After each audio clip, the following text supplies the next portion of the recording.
मौलाना फजल रहमान यहाँ पे कतर में एक दफ़ा आए तो यहाँ पे किसी से उन्होंने फरमाइश की कि मुझे शीमेल पसंद है, मेरे लिए होनी चाहिए। कुछ लोग बीच में आए कि आप सबके साथ पंगा लो, मौलाना के साथ पंगा न लो, आपको उड़ाते। मौलाना ने आके दीन का तमाशा बनाया।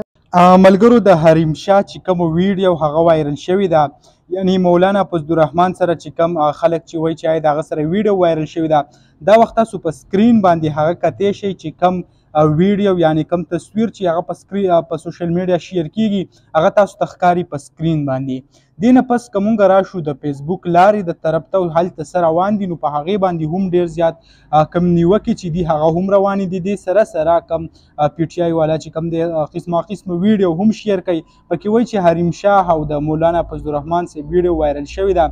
مونږ تاسو سره په تیر شوي ویډیو کې هم په دې باندې ډېر زیاته خبره کړې وه او کوم مکمل تفصیل چې دی مونږ بیان کړی و. خو نن اوس لکه بیا هم داسې په سوشل میډیا باندې او خاص طور په ټویټر باندې هلته یو ټرینډ هم جوړ شوی دی، په کوم کې چې وایي چې د حریم شاه او د مولانا فضل الرحمن چې کوم دی هغه ویډیو او داسې څه قسمه کم تصویران دي هغه وایرل شوي دي.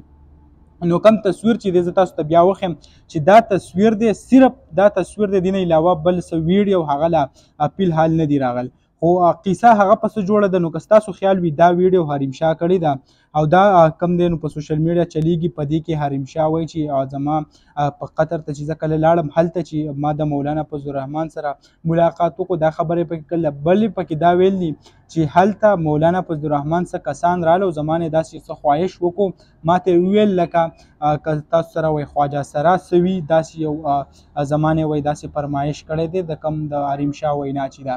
بلکې که تاسو راشئ نو اوس خلک راپاسي او دغه تصویران او دغه ویډیو هر څه شیر کوي سوشل میډیا د لارې او خلک وایي چې د حریم شاه او د مولانا فضل الرحمن صاحب ویډیو وایرل شوه. قصه د څه نه شروع شوې ده، داسې چل شوی دی چې حریم شاه هغه یو ټویټ کړی دی، په ټویټ کې هغه ویلي دي چې زه به په 11 بجې د مولانا فضل الرحمن ویډیو هغه شیر کوم. نو د هغې نه پس بیا په سوشل میډیا ټویټر فیسبوک د لارې ټیک ټاک د لارې خلک په دې باندې مختلف قسمه کمنټس او خبرې پې کوي.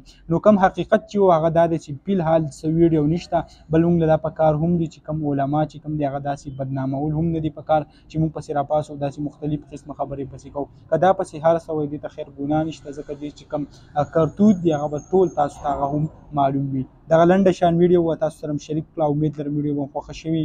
که ویډیو خوښه شوي ویډیو لایک کړئ او زموږ په چینل نوي یئ چینل سبسکرایب کړئ د داسې نورو ویډیوګانو دپاره.